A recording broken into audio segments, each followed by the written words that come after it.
ଡୁଙ୍ଗରିପାଲିରେ block ସ୍ତରୀୟ ସାମୂହିକ ବନ୍ଦେ ମାତରମ୍ ଗାନ କାର୍ଯ୍ୟକ୍ରମ ଅନୁଷ୍ଠିତ।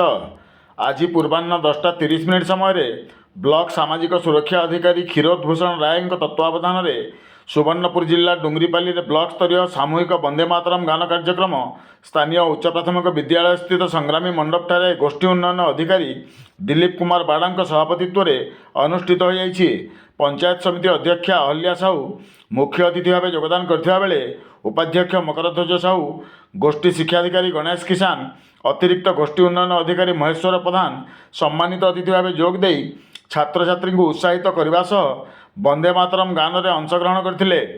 ପ୍ରଶିକ୍ଷକ ଅମ୍ଳାନ କୁମାର ପାଣ୍ଡିଆ, ଅଧ୍ୟାପକ ଡକ୍ଟର ଲକ୍ଷ୍ମଣ ଭୋଇ ବନ୍ଦେ ମାତରମ୍ ଗାନ କରାଇଥିଲେ। କନିଷ୍ଠ ଓ ବରିଷ୍ଠ ବର୍ଗରେ ଦଳଗତ ସଙ୍ଗୀତ, ବକ୍ତୃତା, ପ୍ରବନ୍ଧ ଲିଖନ ପରି ବିଭିନ୍ନ ପ୍ରତିଯୋଗିତାର କୃତୀ ପ୍ରତିଯୋଗୀମାନଙ୍କୁ ପୁରସ୍କାର ବିତରଣ କରାଯାଇଥିଲା। ପ୍ରଶିକ୍ଷକ ସୁଧୀର ଗଟିଆ ସଭା ସଂଯୋଜନା ଓ ଧନ୍ୟବାଦ ଅର୍ପଣ କରିଥିଲେ।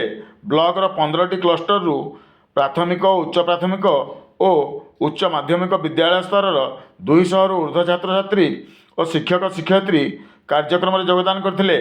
ଗୋଷ୍ଠୀ ଉନ୍ନୟନ ଅଧିକାରୀ ଓ ଶିକ୍ଷା ଅଧିକାରୀଙ୍କ କାର୍ଯ୍ୟାଳୟର କର୍ମଚାରୀ, ସିଆର୍ସିସି, ଶିକ୍ଷକ ଶିକ୍ଷୟିତ୍ରୀ କାର୍ଯ୍ୟକ୍ରମକୁ ସଫଳ କରିବା ନିମନ୍ତେ ସହଯୋଗିତା କରିଥିଲେ।